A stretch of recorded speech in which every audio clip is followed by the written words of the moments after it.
Alors, salut à toi qui dois regarder cette vidéo aujourd'hui. J'ai fait cette vidéo de façon, excusez-moi, j'ai de la nourriture, je suis désolé, de façon spontanée pour vous partager une expérience que je suis en train de traverser. Vous êtes nombreux qui me regardez, vous voulez immigrer au Canada. Je vais vous dire quelque chose que vous devez faire. Je vais vous citer un élément important que vous devez faire, un élément important que beaucoup de personnes négligent. Et moi-même, j'ai failli, n'est-ce pas, tomber dans ces pièges. Et je suis en train de me rattraper aujourd'hui. Il s'agit de quoi? Il s'agit du permis de conduire. Du permis de conduire, ok? On va parler du permis de conduire. Lorsque vous immigrez au Canada, vous allez vous poser la question, est-ce que vous allez conduire ici avec votre permis que vous avez eu dans votre pays d'origine? Est-ce que vous pouvez conduire avec? Est-ce que vous allez reprendre? Est-ce que... Voilà. C'est de ça que je vais vous parler. C'est un conseil que je vais vous donner. Et le conseil, c'est, si aujourd'hui tu souhaites immigrer, tu es en train de te préparer à immigrer. Parce que si quelqu'un a déjà son visa pour immigrer au Canada, c'est plus nécessaire pour lui parce qu'il est déjà à la porte d'entrée. Mais si tu es en train de te préparer pour venir au Canada, je te conseille de faire un permis de conduire dans ton pays d'origine. Je te conseille de faire un permis de conduire dans ton pays d'origine. Surtout, tu viens dans la province du Québec. Moi, je vais vous parler de mon expérience au Québec. OK?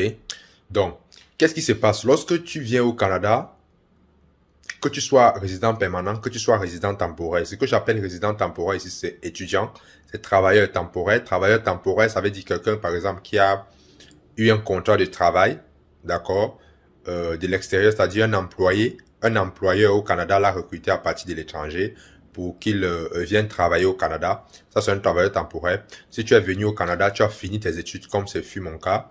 Ensuite, tu es entré dans le monde du travail avec un permis de travail ouvert. Ça, c'est également travailleur temporaire parce que c'est une transition entre le statut étudiant et la résidence permanente. Tu travailles pendant que ton dossier de résidence permanente est en cours. OK?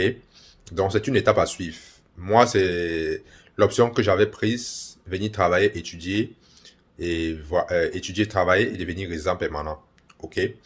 C'est une option que j'avais prise. Et voilà, ça répond à des critères. Il faut bien choisir ta filière. Bref, ce n'était pas le but de la vidéo. Mais si tu veux en savoir plus, tu cliques sur le lien en dessous de la vidéo. Comment venir étudier au Canada gratuitement, travailler et devenir résident permanent. C'est une courte vidéo dans laquelle je te partage la stratégie que j'avais utilisée. Donc, clique dans le lien en description et tu verras, n'est-ce pas, de quoi il est question. Donc, quand tu as un statut de temporaire, tu es autorisé à conduire au Québec pendant 6 mois. OK? Donc, si tu viens comme étudiant, tu peux conduire pendant 6 mois avec ton permis. Non, quand tu es étudiant, tu peux conduire pendant toute la période pendant laquelle tu es étudiant, tu peux conduire avec ton permis de ton pays d'origine. Je fais une parenthèse.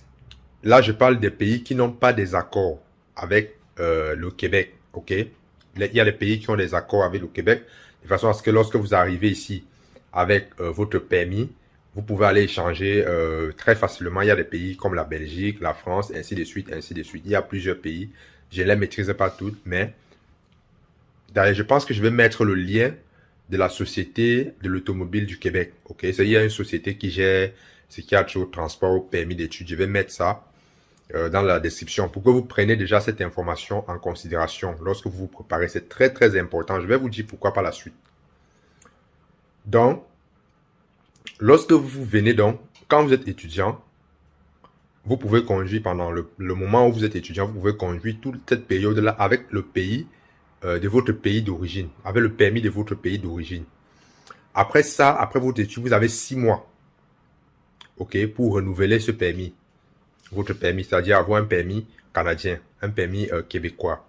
D'accord? Maintenant, lorsque vous êtes travailleur, lorsque vous venez comme travailleur qualifié, lorsque vous venez comme travailleur temporaire avec un permis fermé, c'est-à-dire qu'un employeur vous a recruté, vous avez 6 mois pendant lesquels vous pouvez conduire avec votre permis. Et après ça, vous devez changer. Maintenant, comment se fait le changement? Pour que on change votre permis, retenez bien ça, il faut que votre permis de travail ait une durée supérieure à 6 mois. OK? Ainsi, on vous a signé un contrat de travail pour ce qui est d'abord très rare. Je sais que généralement, minimum, c'est 2 ans. Si c'est moins de 6 mois, vous ne pouvez pas conduire. Par exemple, ceux qui viennent comme touristes pour 6 mois, parce que les touristes sont des résidents temporaires, des visiteurs, voilà. Vous ne pouvez pas faire de permis au Québec. Lorsque vous avez un visa de moins de 6 mois, vous ne pouvez pas le faire. Mais si vous avez un contrat, vous avez l'autorisation de travailler au Canada pour plus de 6 mois. Là, vous pouvez faire. Donc, quels sont les documents que vous devez préparer? Vous devez préparer le permis que vous avez eu dans votre pays d'origine. Il y a des conditions encore que je vais citer après. Vous devez préparer un passeport. Votre passeport, vous devez votre permis de travail, c'est-à-dire le document qui vous autorise à séjourner au Québec. Et après ça, vous devez préparer une carte d'assurance maladie parce que si vous êtes au Québec, c'est sûr, même lorsque vous avez terminé vos études, vous devenez travailleur qualifié, vous avez la RAMQ. Je pense que même lorsque vous venez dans le cadre de travail contrat fermé, d'un permis de travail fermé avec un employeur particulier, vous avez cette assurance-là. Donc, vous allez présenter ces documents et vous allez payer 12 $ pour, n'est-ce pas, repasser l'examen théorique. Après, il y a l'examen pratique. OK? Maintenant, ça, ce n'est pas pour tout le monde. C'est pas pour tout le monde. Je ne parle pas ici des pays qui ont des accords. Je parle des pays qui, comme par exemple, moi, je suis issu du Cameroun. C'est quelque chose qui s'applique au Cameroun, dans la plupart des pays francophones d'Afrique, peut-être même anglophones, ou bien même d'autres pays qui n'ont pas d'accord avec le Québec. OK? Il faut qu'on soit d'accord là-dessus. Donc, il y a d'autres conditions. Admettons, dans quel cas votre permis que vous avez eu dans votre pays est valide? Admettons que vous êtes arrivé au Canada en 2020. OK?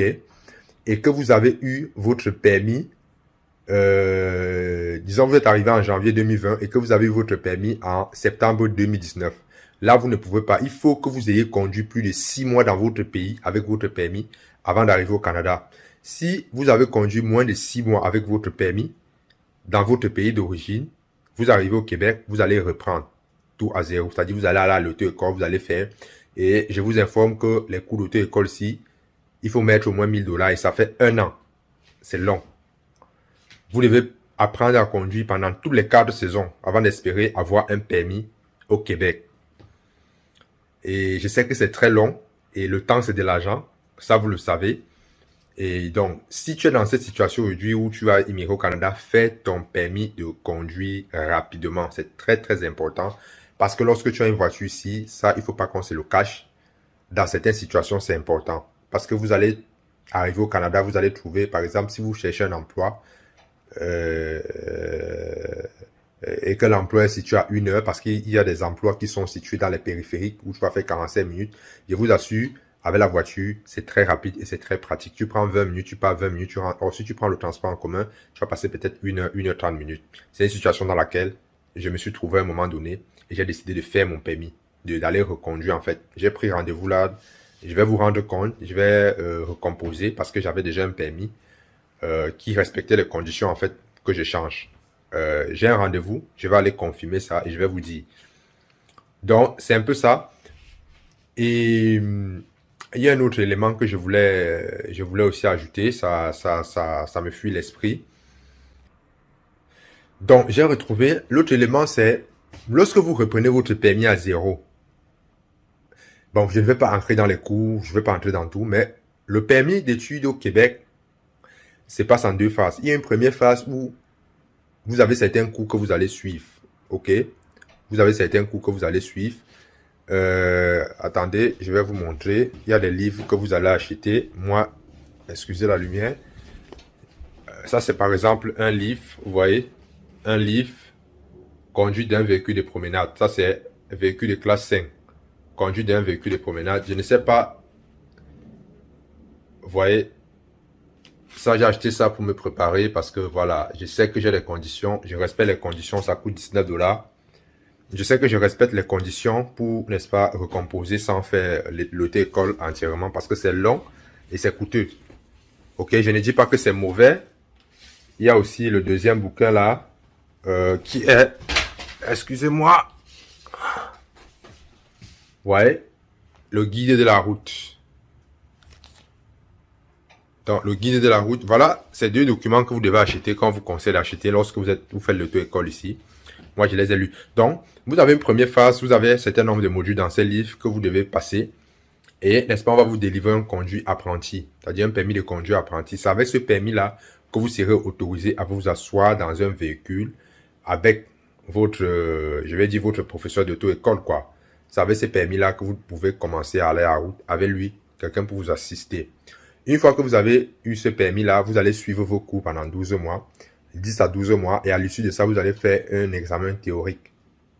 À la suite de cet examen théorique, on va vous donner ce qu'on appelle un permis probatoire. OK? Un permis probatoire, ça veut dire, voilà, vous devez conduire pendant une période d'un an, 1 an ou 2 ans, avant qu'on vous délivre le permis définitif. Donc, vous voyez, c'est très long. Or, lorsque vous avez déjà votre permis qui respecte les conditions, c'est-à-dire vous avez conduit plus de 6 mois avant d'arriver. Lorsque vous venez, vous partez simplement composer la théorie et la pratique et on échange votre permis. Donc, c'est à toi de choisir. Soit tu viens, tu recommences toi à zéro, ce qui est long et pénible. Parce que je sais, la plupart, lorsqu'on vient ici, c'est pour, vous comprenez, c'est pour choquer, voilà, faire rentrer de l'argent, de l'oseille. Il n'y a pas de mal à dire ça. Et ça sera avantageux si vous avez cette facilité de changer simplement votre permis, composer et avoir votre permis et voilà, la vie continue. Voilà un petit conseil que je voulais vous partager comme ça, un retour d'expérience pour que vous ne tombez pas dans ce piège. Je vous remercie. Si vous avez des sujets sur lesquels vous voulez que je vous... voilà, je vous donne des détails. Mettez-les dans les commentaires, je ferai des vidéos là-dessus. Comme ça pour vous informer. Je ne publie plus trop de vidéos sur l'immigration parce que j'ai mon business que je gère. J'ai les résultats que je vais vous partager encore et encore. Et voilà. Et je vous souhaite bon chance, je vous souhaite beaucoup de courage et j'espère qu'on va se retrouver un jour dans les rues du Canada.